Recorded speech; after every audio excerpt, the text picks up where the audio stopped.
여러분 안녕하세요. T32입니다. 오늘 진짜 엄청난 소식 가지고 왔어요. 혹시 페라리 좋아하시는 분들 손! 아니 사실 페라리 싫어하는 사람이 어디 있겠어요. 그런데 말이죠. 그 페라리가 드디어 자기네 역사상 첫 전기차의 실내 디자인이랑 인터페이스를 공개했습니다. 오늘이 2026년 2월 10일인데요. 어제 2월 9일 날짜로 발표가 났거든요. 그러니까 진짜 따끈따끈한 소식이에요. 이 영상 보시는 분들은 진짜 빠른 거예요. 자, 영상 재밌게 보시려면요. 구독 버튼 딱 눌러주시고요. 좋아요랑 알림 설정까지 해놓으시면 이런 최신 소식 놓치지 않고 바로바로 받아볼 수 있습니다. 자, 그럼 본격적으로 들어가 볼게요. 이번에 공개된 차 이름이 뭐냐? 바로 루체입니다. 루스, L-U-C-E, 이탈리아어로 빛이라는 뜻인데요. 페라리가 이 이름을 선택한 이유가 있어요. 단순히 멋있어서가 아니라요. 페라리는 공식 발표에서 이렇게 말했어요. 루체는 단순한 이름 그 이상입니다. 이건 비전이에요. 어때요? 벌써부터 뭔가 있어 보이죠? 페라리 입장에서는 이게 그냥 전기차 하나 내놓는 게 아니거든요. 완전히 새로운 시대를 여는 거라고 보는 거예요. 그런데 재밌는 게 뭐냐면요. 페라리는 이 전기차 프로젝트를 새 책을 쓰는 게 아니라 페이지를 넘기는 거라고 표현했어요. 무슨 말이냐면 지금까지 페라리가 쌓아온 명성, 그 높은 기준, 엄청난 퍼포먼스 이런 걸 절대 타협하지 않겠다는 거예요. 전기차니까 뭔가 달라지는 게 아니라 여전히 페라리는 페라리다. 이런 자신감이 묻어나는 거죠. 실제로 페라리가 발표한 내용을 보면요. 이 새로운 네이밍 전략은 페라리 루체가 프랜싱 호스 라인업에 얼마나 중요한 추가인지를 보여줍니다. 프랜싱 호스는 뭐냐고요? 페라리 로고에 있는 그 뛰어오르는 말 있잖아요. 그게 페라리의 상징이에요.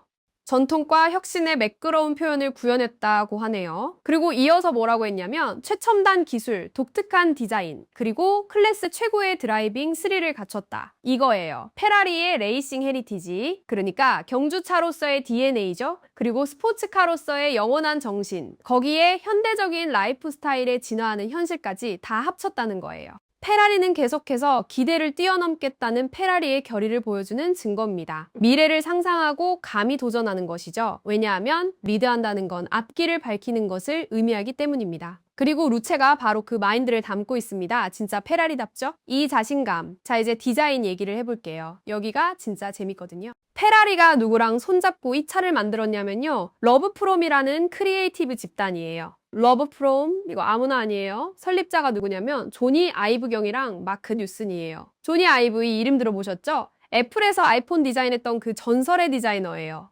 맥북, 아이패드, 애플워치 다 이 사람 손에서 나온 거죠. 그리고 마크 뉴슨도 세계적으로 유명한 산업 디자이너고요. 이 두 사람이 만든 팀이 러브프롬인데요. 페라리랑 무려 5년 동안 작업했대요. 5년? 그 5년 동안 뭘 했냐? 재료, 인체공학, 인터페이스, 사용자 경험까지 전부 다 손봤어요. 하나하나 다 신경 쓴 거죠. 이게 얼마나 디테일하게 들어갔는지 상상이 가세요. 페라리가 실내 디자인에서 가장 집중한 게 뭐냐면요. 디자인 철학에 대한 첫 번째이자 실체적인 통찰을 제공하는 것이었대요. 혁신과 장인정신이 만나고 최첨단 디자인이 구현되는 곳이요. 팀은 모든 솔루션을 가장 순수한 형태로 완벽하게 다듬고 개선하는 데 집중했다고 해요. 여기서 재밌는 부분이 나와요. 이미 잘 작동하는 것을 재발명하는 게 아니라 페라리의 새롭고 신중하게 고려된 표현을 창조하는 것. 이게 목표였대요. 그러니까 전기차라고 해서 페라리다움을 버리는 게 아니라 페라리를 새롭게 표현하는 거죠. 페라리는 또 이렇게 말했어요. 궁극적으로 페라리 루체의 인테리어 디자인은 세심한 장인정신, 전통에 대한 존중, 그리고 사려 깊은 혁신의 종합입니다. 페라리 애호가들에게 새로운 선택지를 제공하는 거라고요. 과거를 존중하면서 미래를 포용하고 브랜드의 지속적인 품질, 성능, 문화적 중요성에 대한 헌신을 보여준다고 했어요. 실내를 구성하는 요소들을 보면요. 과거 디자인에 대한 오마주도 있고 완전히 새로운 디자인도 있어요. 예를 들어 스티어링 휠은 1950년대와 1960년대의 상징적 나르디 우드 슬레스포크 휠을 재해석한 거래요. 동시에 신선하고 새로운 디자인들은 페라리가 이 프로젝트에서 채택하고 있는 혁신을 보여주는 거고요. 자, 이제 구체적으로 하나하나 뜯어볼게요. 먼저 스티어링 휠부터 페라리 루체의 스티어링 휠은 아까 말씀드린 대로 1950년대, 60년대 나르디 휠에 대한 헌사예요. 근데 재질이 뭐냐? 100% 재활용 알루미늄이에요. 요즘 시대잖아요. 환경도 생각해야 하고. 근데 그냥 재활용 알루미늄 쓴 게 아니라요. 이 차량을 위해 특별히 개발된 합금이래요. 왜 특별히 개발했냐면 기계적 저항성을 보장하고 양극산화 처리 공정을 위한 뛰어난 표면 품질을 확보하기 위해서래요. 양극산화 처리가 뭐냐면 알루미늄 표면을 단단하게 만들고 색깔도 입히고 부식도 방지하는 처리 방법이에요. 그러니까 진짜 기능적으로나 미적으로나 완벽하게 만들겠다는 거죠. 그리고 무게는 어떻냐? 일반적인 페라리 스티어링 휠보다 400g이나 가볍대요. 400g. 이게 작아 보여도 레이싱에서는 엄청 큰 차이거든요. 무게를 줄이면 반응성이 좋아지고 운전자 피로도도 줄어들어요. 스티어링 휠에는 2개의 아날로그 컨트롤 모듈이 달려 있는데요. 기능성과 명확성을 모두 보장한다고 해요. 페라리가 어디서 영감을 받았냐면 포뮬러1 싱글시터에서 가져왔대요. F1 경주차 핸들 생각하시면 돼요. 그리고 모든 버튼이요. 그냥 대충 만든 게 아니에요. 페라리 테스트 드라이버들과 함께 20번 이상의 평가, 테스트를 거쳐서 개발했대요. 뭘 테스트했냐면 기계적 피드백과 음량 피드백의 가장 조화로운 조합을 찾기 위해서요. 버튼 하나 누를 때 느낌이랑 소리까지 완벽하게 맞춘 거예요. 이 정도면 진짜 장인 정신 아니에요? 다음은 계기판이랑 디스플레이, 루체에는 디스플레이가 총 3개 있어요. 운전자 비나클, 컨트롤 패널, 그리고 리어 컨트롤 패널. 이 3개 모두 명확성과 목적을 위해 세심하게 디자인되었다고 페라리가 밝혔어요. 비나클은 뭐냐면 운전석 앞에 있는 계기판 클러스터를 말하는데요. 이게 스티어링 휠이랑 같이 움직여요. 그러니까 핸들 위치를 조절하면 계기판도 따라 움직이는 거예요. 운전자가 계기를 보는 시야에 최적화되어 있고 운전 성능을 지원하도록 만들어졌대요. 디스플레이는 누가 만들었냐? 삼성이에요. 삼성 디스플레이가 이 차를 위해 특별히 디자인했는데 여기서 진짜 신기한 기술이 들어갔어요. 세계 최초로 3개의 큰 컷아웃이 전략적으로 배치되어 있는데요. 상단 패널 뒤에 있는 2번째 디스플레이가 생성하는 정보를 보여주는 거예요. 이게 뭐냐면 레이어드 디스플레이라고 생각하시면 돼요. 앞에 패널이 하나 있고 그 뒤에 또 디스플레이가 있어서 깊이감이 생기는 거죠. 페라리 말로는 눈을 사로잡는 매혹적인 시각적 깊이를 만든다고 했어요. 진짜 봐야 알 텐데 상상만 해도 멋있을 것 같지 않아요? 삼성 디스플레이 엔지니어들이 이 차량을 위해 초경량 초박형 OLED 패널을 만들었대요. 요즘 스마트폰에 들어가는 OLED보다도 더 얇고 가벼운 거예요. 차에서 무게는 정말 중요하니까요. 특히 전기차는 배터리 무게가 있어서 다른 부분은 최대한 가볍게 만들어야 하거든요. 자, 그럼 다들 궁금하실 거예요. 이 차 도대체 얼마냐? 가격이요. 안타깝게도 아직 공식 가격은 발표 안 됐어요. 근데 과거 보도들을 보면 최소 50만 유로는 될 거라는 추측시 있었대요. 미국 돈으로 환산하면 53만 5천 달러, 우리나라 돈으로는 와, 계산하기도 무섭네요. 대충 7억 원 정도 될 것 같은데요. 그런데 생각해 보세요. 이게 그냥 페라리가 아니라 페라리 역사상 첫 전기차고 조니 아이브랑 5년 동안 작업한 거고 삼성이 세계 최초 기술 넣은 디스플레이 만들어준 거고 그러면 50만 유로는 시작점일 수도 있어요. 옵션 추가하고 커스터마이징하면 훨씬 더 올라갈 수도 있는 거죠. 여기서 잠깐 큰 그림을 봐야 할 것 같아요. 요즘 전기차 시장이 어떤가요? 어떤 회사들은 전기차 프로젝트를 밀어붙이고 어떤 회사들은 뒤로 물러나고 있잖아요. 그런데 슈퍼카 브랜드들은 어떠냐? 페라리랑 람보르기니 같은 회사들이 전기 파워트레인을 준비하고 있어요. 왜냐하면 전기 모터는 퍼포먼스 측면에서 엄청난 장점이 있거든요. 토크가 즉각적으로 나오고 가속이 미친 듯이 빨라요. 슈퍼카 회사들한테는 이게 완전 새로운 시대의 속도와 가속력을 제공하는 거예요. 페라리가 이번 루체 프로젝트에 대해서 뭐라고 했냐면 단순히 새 시대의 디자인, 엔지니어링, 상상력으로 들어가는 수단으로 보지 않는다고 했어요. 페라리의 명성도 타협 안 하고 높은 기준도 타협 안 하고 퍼포먼스도 타협 안 한다는 거죠. 그냥 책의 한 페이지를 넘기는 거지 책을 닫는 게 아니라는 거예요. 이 표현이 정말 페라리답다고 생각해요. 왜냐하면 전기차로 가면서도 여전히 자기들의 정체성을 지키겠다는 거잖아요. 내연기관 엔진 소리가 안 나도 페라리는 페라리다. 이런 자부심이 느껴지는 거죠. 조이 클랜더라는 기자가 이 소식을 3시간 전에 보도했는데요. 그러니까 정말 최신 정보예요. 페라리가 이런 친밀한 디테일을 공개한 건 이번이 처음이래요. 그동안 전기차 프로젝트가 몇 년 동안 가능성의 영역에 있었는데 드디어 구체적인 모습을 드러낸 거죠.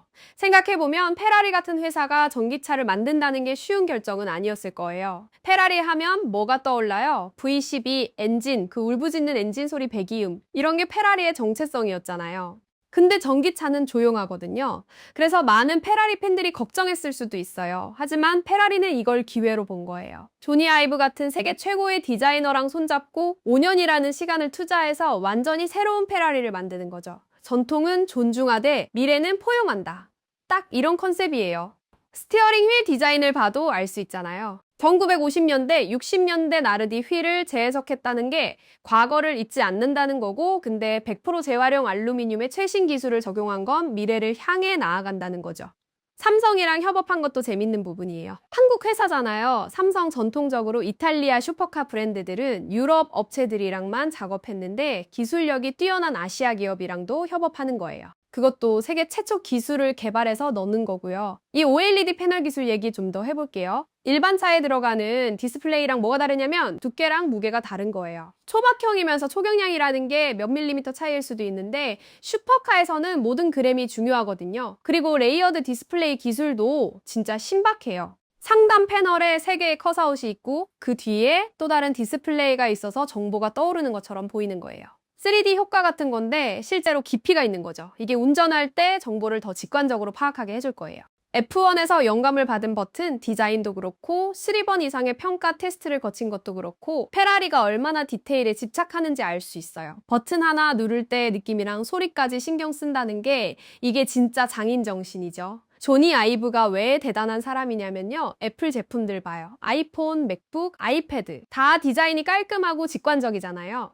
불필요한 거 다 빼고 정말 필요한 것만 남긴 거예요. 미니멀하면서도 기능적이고 이 철학이 페라리 루체에도 적용된 거예요. 이미 잘 작동하는 것을 재발명하는 게 아니라 이 부분이 핵심이에요. 괜히 튀려고 이상한 거 만드는 게 아니라 페라리다움을 가장 순수한 형태로 표현하는 거죠. 마크 뉴슨도 세계적인 디자이너예요. 가구, 시계, 여러 제품 디자인에서 유명한데 이 두 사람이 합쳐서 5년 동안 작업했다는 게 얼마나 공을 들였는지 알 수 있죠. 재료부터 시작해서 인체공학, 인터페이스, 사용자 경험까지 전부 다 봤다는 게 정말 세세한 부분까지 신경 썼다는 거예요. 시트 재질은 뭘 쓸 건지, 버튼 위치는 어디가 최적인지, 디스플레이 각도는 몇 도가 좋은지 이런 거 하나하나 다 테스트하고 결정한 거죠. 비나클이 스티어링 휠이랑 같이 움직인다는 것도 운전자를 배려한 디자인이에요. 키 큰 사람, 작은 사람 다 핸들 위치를 조절하잖아요. 근데 핸들만 움직이면 계기판이랑 각도가 안 맞을 수도 있거든요. 그래서 같이 움직이게 만든 거예요. 항상 최적의 시야를 확보할 수 있도록요. 페라리가 클래스 최고의 드라이빙 스릴이라고 한 것도 자신감의 표현이에요. 전기차라고 해서 재미가 없을 거라고 생각하면 큰 오산이죠. 오히려 전기 모터의 즉각적인 토크 덕분에 가속이 더 짜릿할 수도 있어요. 레이싱 헤리티지를 언급한 것도 의미가 있어요.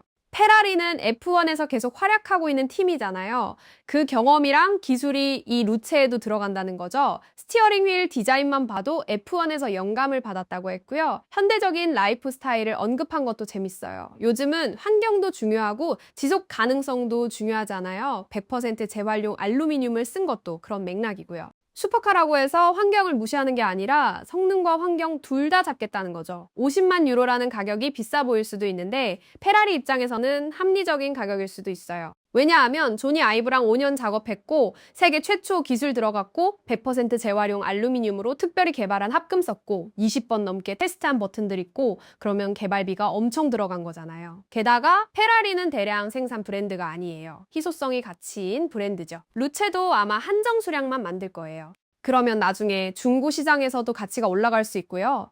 전기차 시장에서 슈퍼카의 위치도 생각해 봐야 해요. 테슬라 같은 회사들이 전기차의 퍼포먼스를 보여줬잖아요. 모델 S 플레이드 같은 거 보면 가속이 정말 빠르거든요. 근데 페라리는 거기서 한 발 더 나가는 거죠. 단순히 빠른 게 아니라 페라리만의 드라이빙 경험을 제공하는 거예요. 람보르기니도 전기차 준비하고 있다고 했는데 이제 슈퍼카 브랜드들 간의 전기차 경쟁이 시작되는 거예요. 누가 더 빠르고 누가 더 멋지고 누가 더 혁신적인지 엄청 재밌는 시대가 올 것 같아요. 페라리가 앞길을 밝힌다는 표현을 쓴 것도 리더십을 강조하는 거예요. 우리가 전기차 슈퍼카의 기준을 만들겠다. 이런 의지죠. 루체라는 이름도 빛이라는 뜻이고 앞길을 밝힌다는 것도 빛과 관련이 있고 모든 게 연결되어 있어요. 전통과 혁신의 매끄러운 표현이라는 말도 정말 잘 표현한 것 같아요. 대구생 50년대 휠 디자인을 재해석하는 건 전통이고 재활용, 알루미늄 합금 개발하고 세계 최초 디스플레이 기술 넣는 건 혁신이고 이 두 가지가 충돌하지 않고 조화를 이루는 거죠. 품질, 성능, 문화적 중요성에 대한 지속적인 헌신이라는 표현도 의미심장해요. 페라리는 단순히 차를 파는 회사가 아니라 하나의 문화를 만드는 회사거든요. 페라리 오너들은 커뮤니티가 있고, 페라리는 이탈리아의 자부심이고, 모터스포츠의 전설이고, 이 모든 걸 유지하면서 전기차로 간다는 게 쉽지 않았을 거예요. 근데 페라리는 해내고 있는 것 같아요. 이번 발표만 봐도 엄청 신경 쓴 게 보이잖아요. 기자가 조이 클랜더인데 이 사람이 3시간 전에 보도했다는 건 정말 따끈따끈한 소식이라는 거예요. 어제 2월 9일 날짜로 페라리가 공식 발표했고 바로 보도된 거죠. 우리 T3에서 이렇게 빠르게 다루는 거니까 구독자 여러분들은 정말 빠른 정보를 얻으시는 거예요. 인테리어랑 인터페이스만 공개됐고 아직 외관이나 정확한 스펙은 안 나왔는데 그것도 조만간 공개될 거예요. 페라리가 이렇게 단계적으로 정보를 공개하는 건 관심을 계속 유지하기 위한 전략이기도 하죠. 자, 여러분, 오늘 페라리 루체에 대해서 엄청 자세하게 알아봤는데요. 정말 기대되지 않으세요? 저는 개인적으로 그 레이어드 디스플레이 기술이 실제로 어떻게 보일지 너무 궁금해요. 그리고 조니 아이브가 디자인한 인테리어가 실물로는 얼마나 멋있을지도요. 전기차지만 여전히 페라리다운 차, 전통을 지키면서도 미래를 향해 나아가는 차, 50만 유로 이상의 가치를 지닌 차. 페라리 루체 앞으로 어떤 모습으로 완성될지 T3에서 계속 지켜보고 여러분께 전해드릴게요. 영상 재밌게 보셨다면요. 좋아요 버튼 꾹 눌러주시고요. 구독하고 알림 설정까지 해놓으시면 앞으로도 이런 최신 소식들 놓치지 않고 받아보실 수 있습니다. 댓글로 페라리 루체에 대한 여러분 생각도 남겨주시고요. 그럼 T3는 다음에 더 재밌는 소식 가지고 올게요. 여러분 오늘도 좋은 하루 보내세요.